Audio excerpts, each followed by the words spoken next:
Ambassador. How are you? Good. Good to see you. I softened it up for you. Well, good morning. It's great to be here. I'm just going to speak for a few minutes, and I think we're going to do a little Q&A until the next speaker. But number one,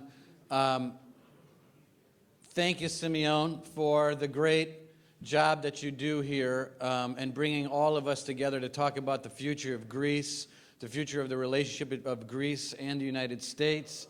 And obviously, for a lot of Greek Americans that are here, it means everything to us. And we all want to work together to make sure that the days ahead for Greece are better and better and better. And I agree with the last comment made here up at the panel. I can assure you that in the United States, for those that are following the day-to-day news of Greece and of our relationship, and I agree with the ambassador, there is a different feeling. There is a very positive feeling right now about what's happening in Greece and what's happening with your new prime minister and the leadership and the feeling that things are getting better.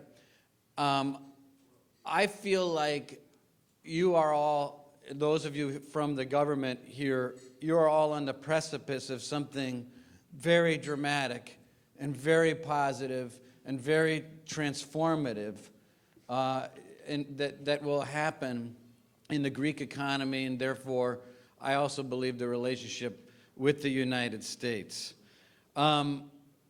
First of all, let me just hit a couple highlights, and then we'll do a little Q&A. I did speak with the president this morning. He wanted to make sure that everyone understood that he's as healthy as a horse. He's got no problems. I mean, some of you may have seen the news that people are trying to say that he went to the hospital on Saturday and he's got this problem. Nothing could be further from the truth. So he's healthy, he's fighting, all is good with President Trump. Obviously, we have impeachment hearings going on. We can talk about that if you'd like, and I can give you my take on that. 2020, look, one thing I will remind you of, the president's approval rating on November of 2016, if you think about it, just think of a number in your mind. What do you think his approval rating was in November of 2016? It was at 37%. 37% of the American people approved of President Trump on election day.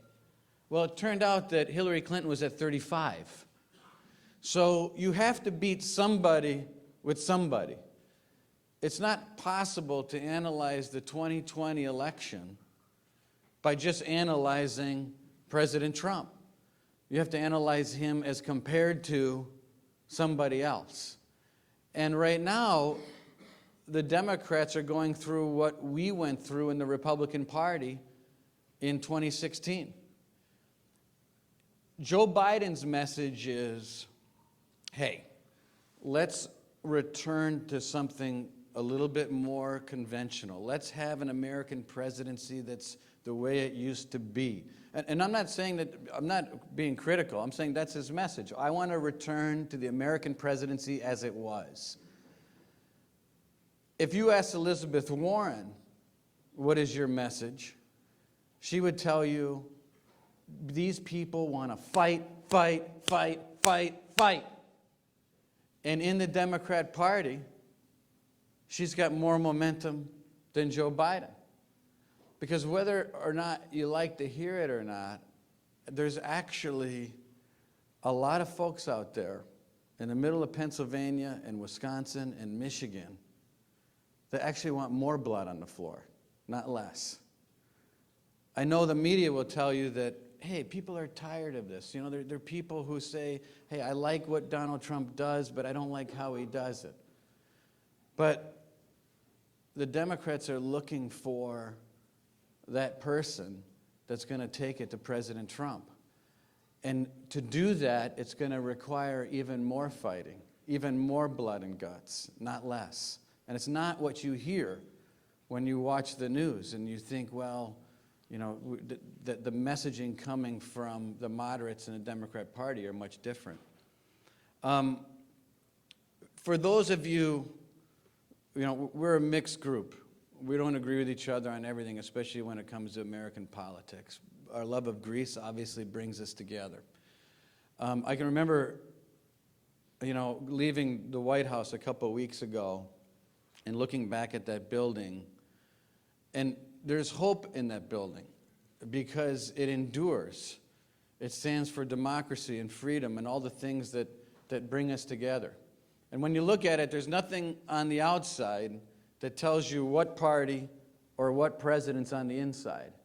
It's still that same awe-inspiring building that stands for all the opportunity, all the freedom, all the things that we love about America. So whether you're a Democrat, you're a Republican, you like Obama, you like Trump, you hate Trump, we're here together for a reason. And that's to do things that, not just for our country here in the United States, but also to do things and try to develop relationships to help Greece and to help the country that we love outside of our borders. And I think we can focus in on what unifies us as a group of people here today and not necessarily what divides us. And so I appreciate being here. I'm especially happy because I get to see my cousin, Arietta, from Greece. And then I got to see Adonis this morning, which he reminded me, which was funny, that we actually played basketball together when we were little kids because he basically grew up with Arietta and her brother Aris. And so for the summers when I was visiting, we were hanging out together. Little did I know. So in any event, much appreciated. I'm looking forward to the Q&A because that's really what we're here to do. So God bless Excellent. you. Thank you, Simeon. This is a great opportunity to have you here, Reince, please. We have a captured audience. Yes, for sure. Where do you want me to sit? Okay. Oh, no, you got I all have the to say, questions ready. well, I wasn't ready for this, but I have to say I interviewed you while you were still chairman of the RNC, and I was privileged. We were the first newspaper actually to host your interview, and that obviously became of historical importance when you became chief of staff, right? And I want to talk to you about your experience in the White House, if we may, because we haven't had that opportunity yet. Maybe a little bit. Yes. Tell me a little bit about how you view the U.S.-Greece strategic relationship from the White House, from the perspective of the White House. I think that, look, I mean, I might be a little biased, but I think there's tremendous opportunity. I think when you talk about investments in Greece, people light up nowadays when years ago, obviously, people weren't lighting up about investing in Greece. I think it's much different today. Obviously, the project at the airport is a huge opportunity for Greece, and obviously I'm helping one. I'm not going to make any commentary other than I've known Mohegan and Mario for, since I graduated law school 20-some years ago, and they're great people. But most importantly, Greece has got to make the decision as to what's best for Greece, right? Mm-hmm. And so I think that opportunity is enormous. Not just that project, but as you know, that's just one small piece of what's happening at the airport, biggest development in the history of the EU. But I think with the election that just recently took place, and you see the GDP numbers coming around, those things, you can't make that up. Just like with President Trump. People can talk all day long about what they like and what they don't like about President Trump. But eventually, it comes down to what's your GDP, what's your employment number, what is your wage growth, are people getting employed after they graduate from school? That's the most important thing. Mm-hmm. And if you judge President Trump on the basics of the economy, it's going to be very difficult to beat Trump in 2020. You wanted to talk a little bit about the impeachment, and I need to ask you, because this is a group that is mostly interested in foreign policy and defense, from the security perspective in the Eastern Mediterranean. And I'm wondering, do you see the impeachment and the division in the country kind of derailing attention from foreign policy or creating security issues in our region? Well, I don't think it's derailing attention on foreign policy any more than it ever has. I mean, I think that generally Americans tend to consume domestic news at a rate, 10 to 1 over foreign news, or issues relating to foreign policy generally aren't as played out in American news, as you know, as foreign policy. But look, we live in a very divided country politically. For those of you that live here, I don't think you would disagree with me. I see Andy's over there, and so many other political folks here. We live in the most divided political time in modern history, right? Not like 200 years ago, we're not burning the White House down and killing each other like they used to do, but as far as modern history, this is the most divided we've been. However, in 2018, out of 435 congressional districts, think about this, 435 congressional districts, how many were in play? Only 10%.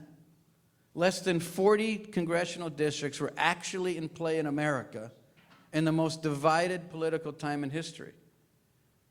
And so what it tells you really is that when you have 90% of your districts that are completely safe Republican and 90% of your districts completely safe Democrat, there's no incentive for a Republican and a Democrat to actually come together and work together because they have a better chance of getting reelected than waking up tomorrow. And that's the political reality of the world that we live in.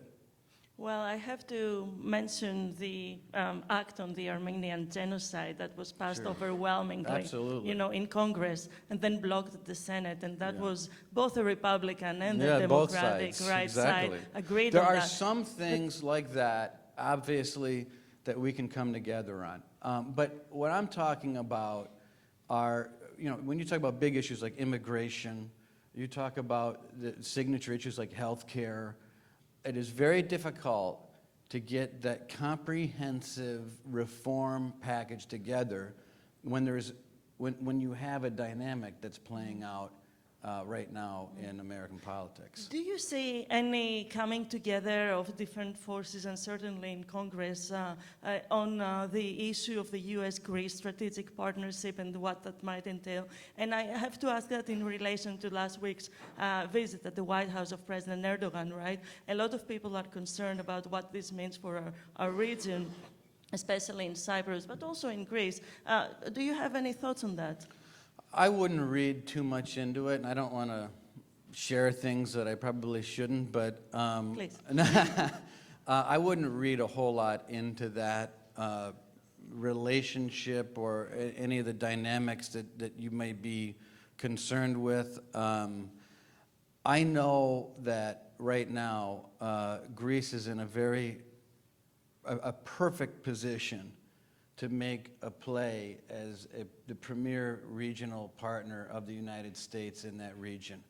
I personally don't find Erdogan a trustworthy partner. I think he's done things that, human rights-wise, that make him practically disqualified as a voice in the Middle East. I'll leave it at that. But I do think that your prime minister is in a perfect position to really become the premier voice and leader of that entire area. And I think he's focusing in on his economy. He's doing the things that he needs to do at home to get things straight. Obviously working on the airport project and other things that are going well. Trying to get a handle on immigration, trying to do that with, the EU all over you as well is not easy to do.